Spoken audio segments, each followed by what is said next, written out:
नमस्कार, स्वागत, अभिनंदन। आज के क्लास में 10th क्लास के अर्थशास्त्र की बात करेंगे। 10th क्लास के अर्थशास्त्र में अभी आप इकाई 2 पढ़ रहे थे।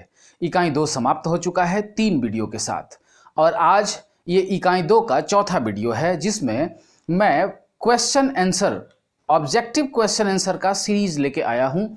ऑब्जेक्टिव क्वेश्चन आंसर जितने भी इस अध्याय से संबंधित हैं, जो परीक्षा में आए हुए हैं या आगामी परीक्षा में आने वाले हैं, उन सब को मैं आपके समक्ष रख रहा हूं और उस पर थोड़ी मंथन, थोड़ी चर्चा चलेगी। तो समय न गवाते हुए स्टार्ट करते हैं आज के क्लास को।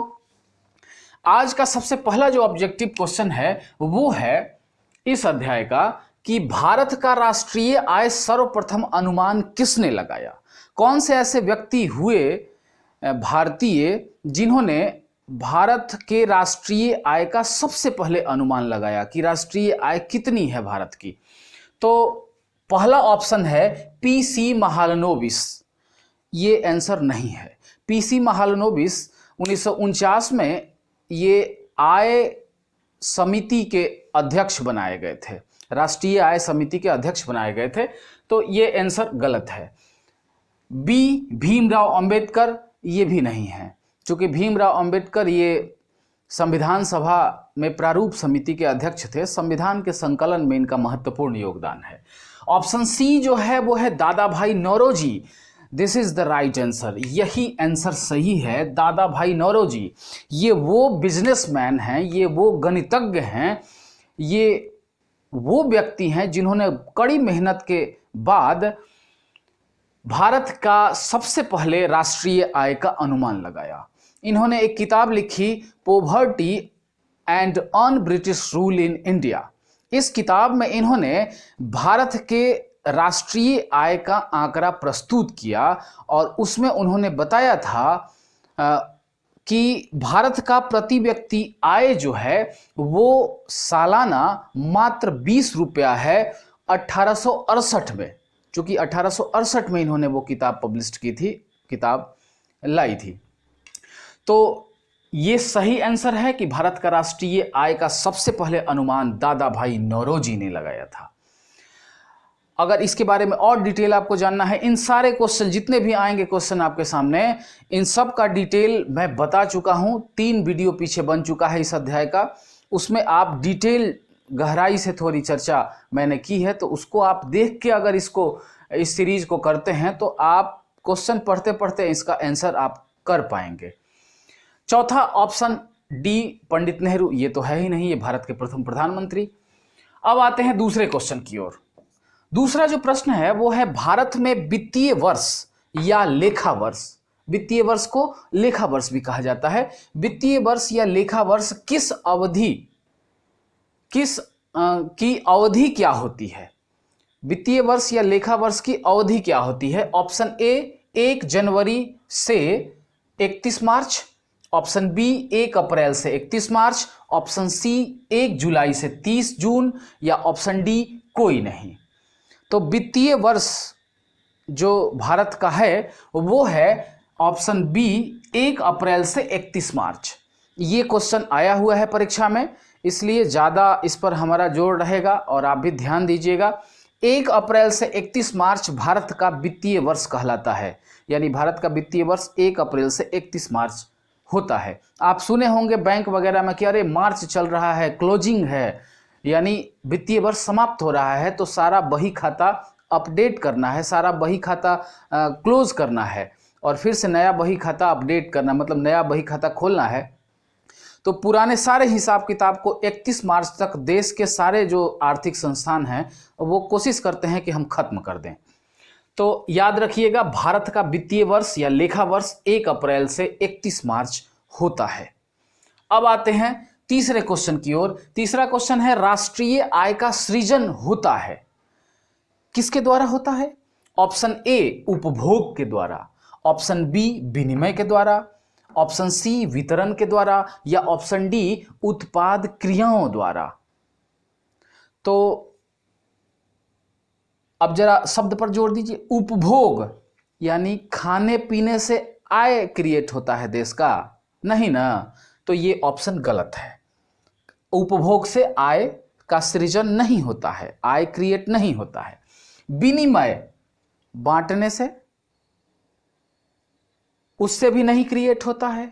वितरण, विनिमय का मतलब एक दूसरे को देने लेने में, या वितरण बांटने में, इन तीनों से आय का क्रिएशन नहीं होता है, आय का सृजन नहीं होता है। उपभोग द्वारा नहीं होता है, विनिमय द्वारा नहीं होता है, वितरण द्वारा नहीं होता है। तो होता किससे है?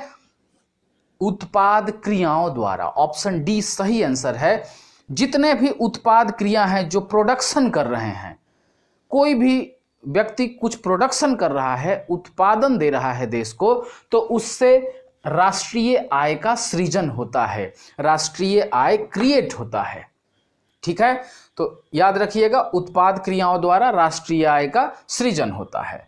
चलते हैं चौथे प्रश्न की ओर। चौथा प्रश्न है, दादा भाई नौरोजी के अनुसार 1868 में भारत की प्रति व्यक्ति आय कितनी थी? तो ये क्वेश्चन का आंसर मैं पहले ही क्वेश्चन में बता चुका हूं। ऑप्शन ए 20 रुपया, ऑप्शन बी 30 रुपया, ऑप्शन सी 40 रुपया, या ऑप्शन डी 50 रुपया। तो इसका सही आंसर है ऑप्शन ए 20 रुपया। ऑप्शन ए 20 रुपया। 1868 में जब दादा भाई नौरोजी ने poverty and earn British rule in India book का पब्लिकेशन किया था, तो उसी में उन्होंने बताया था कि भारत का वार्षिक आय जो है वो मात्र 20 रुपया है। अब चलते हैं पांचवें क्वेश्चन की ओर। पांचवा क्वेश्चन है, राष्ट्रीय आय की गणना किस पद्धति द्वारा की जाती है? ऑप्शन ए उत्पाद गणना विधि से, ऑप्शन बी व्यय गणना विधि से, ऑप्शन सी आय गणना विधि से, या ऑप्शन डी इनमें से सभी। तो मैं विस्तृत इस पर पढ़ाया हूं, उसके अनुसार ये ऑप्शन डी इनमें से सभी होगा। चूंकि उत्पाद गणना विधि, व्यय गणना विधि और आय गणना विधि, इन तीनों विधियों से राष्ट्रीय आय का कैलकुलेशन, गणना किया जाता है। अब आते हैं छठे नंबर प्रश्न की ओर। बिहार के किस जिले का प्रति व्यक्ति आय सर्वाधिक है? बिहार के किस जिले का प्रति व्यक्ति आय सर्वाधिक है, यानी कि बिहार का कौन सा ऐसा जिला है जिसमें प्रत्येक व्यक्ति सबसे ज्यादा पैसा कमाता है, यानी प्रति व्यक्ति आय सबसे ज्यादा है? ऑप्शन ए पटना जिला, ऑप्शन बी गया जिला, ऑप्शन सी शिवहर जिला, या ऑप्शन डी नवादा जिला। तो इसका सही आंसर है पटना जिला। पटना जिला 11-12 के डाटा के अनुसार पटना जिला का प्रति व्यक्ति आय जो है वो 62,000 सालाना है। ठीक है, हाँ, तो पटना जिला का जो आय है वो बिहार में सबसे ज्यादा है। अब सबसे कम किसका है? सबसे कम शिवहर जिले का है। 7,000 रुपया एक साल में शिवहर का एक व्यक्ति कमाता है 11-12 के आंकड़े के अनुसार। तो सबसे ज्यादा कमाने वाला, सबसे ज्यादा प्रति व्यक्ति आय वाला जो जिला है बिहार में वो है पटना, और सबसे कम आय वाला जो जिला है वो है शिवहर। ठीक है, अब आते हैं 7वें नंबर प्रश्न की ओर। 7वां नंबर प्रश्न कह रहा है कि उत्पाद और आय गणना विधि आर्थिक दृष्टिकोण से है क्या है?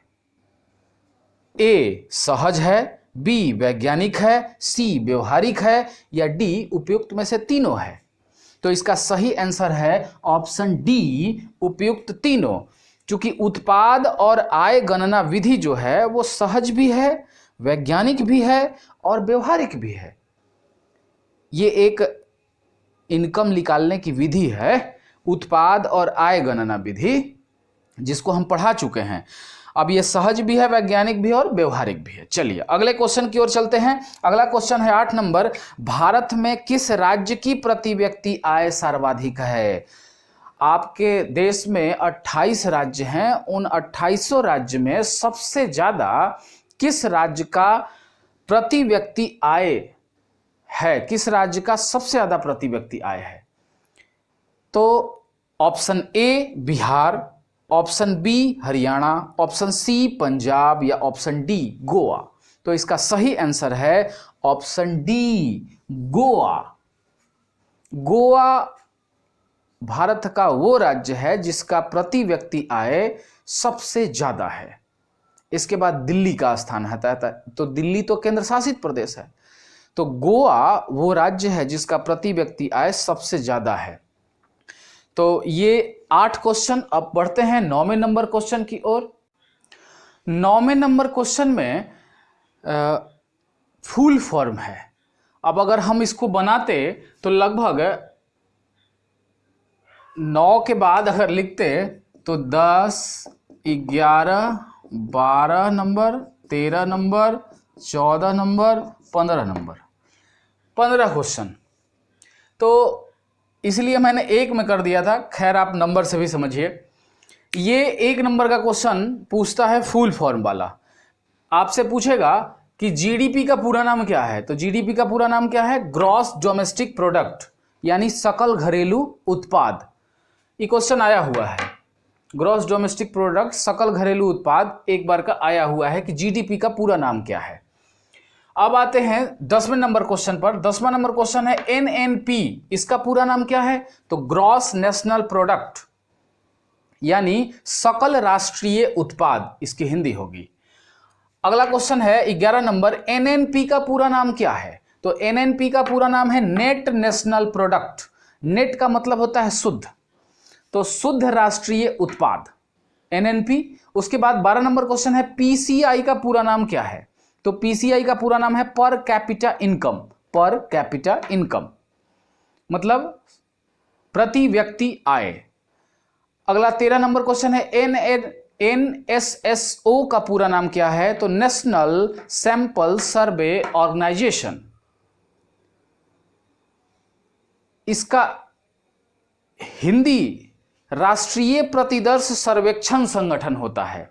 ये जो संगठन है राष्ट्रीय प्रतिदर्श सर्वेक्षण संगठन, ये सीएसओ यानी सेंट्रल स्टैटिस्टिकल ऑर्गेनाइजेशन का ही एक हिस्सा है, भाग है, यानी केंद्रीय सांख्यिकी संगठन का ही एक भाग है जो इसके कार्यों में इसकी मदद करता है। ठीक है, तो एनएसएसओ का पूरा नाम national sample survey organisation, Hindi में राष्ट्रीय प्रतिदर्श सर्वेक्षण संगठन।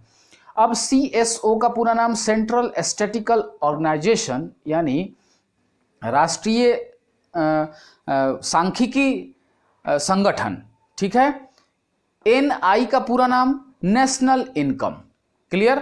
तो ये 3, 4, 5 जो हैं ये फुल फॉर्म ही पूछता है। अभी तक परीक्षा में फुल फॉर्म ही पूछा है, तो ये आप ध्यान में रखिएगा। इन सबों के बारे में विस्तृत चर्चा पिछले 3 वीडियो में की गई है, तो इस पर ध्यान दीजिएगा। अब अगले क्वेश्चन की ओर बढ़ते हैं हम। अगला जो क्वेश्चन है वो है कि गरीबी एक कुचक्र है। एक कथन है, गरीबी एक कुचक्र है या गरीबी गरीबी को जन्म देती है। यह कथन किनका है? Option A professor Prince, option B professor Keynes, option C Ragnar Nurkse, या ऑप्शन डी सभी। इसमें सही आंसर है रैगनर नर्क्स। इस अर्थशास्त्री ने ये स्टेटमेंट दिया, ये बात कही कि गरीबी एक कुचक्र है और गरीबी गरीबी को जन्म देती है। तो ये कथन ही पूछता है परीक्षा में। अगला 17 नंबर क्वेश्चन है y = c+i का फॉर्मूला किसने दिया था? प्रोफेसर प्रिंस, प्रोफेसर केंस, हॉकिंस या रॉबिन्स। तो y = c+i का फॉर्मूला प्रोफेसर केंस का था। इसके बारे में विस्तृत चर्चा पिछले वीडियो में की गई है, तो आपको जहां भी कंफ्यूजन लगे, कुछ डिटेल जानना हो, तो आप इसके पीछे के 2 वीडियो जो इस अध्याय पर बने हुए हैं उसको आप देख लें, आपकी सारी जो परेशानी है वो दूर हो जाएगी। तो इस तरह से ये अध्याय जो इकोनॉमिक्स में दूसरा इकाई था वो 4 वीडियो लेके आया, यानी 4 वीडियो में खत्म हुआ। और चौथा जो वीडियो मैंने बनाया वो ऑब्जेक्टिव आधारित है, जैसा कि आप देख रहे हैं। अब हम लोग इकाई 3 में प्रवेश करेंगे और देखेंगे इकाई 3 में किस किस तरह के क्वेश्चंस हैं और कैसे कैसे उसको समझेंगे सारा बात। ठीक है, तो आज के लिए बस इतना ही। हमारे चैनल को लाइक करें, शेयर करें, सब्सक्राइब करें। बहुत बहुत धन्यवाद।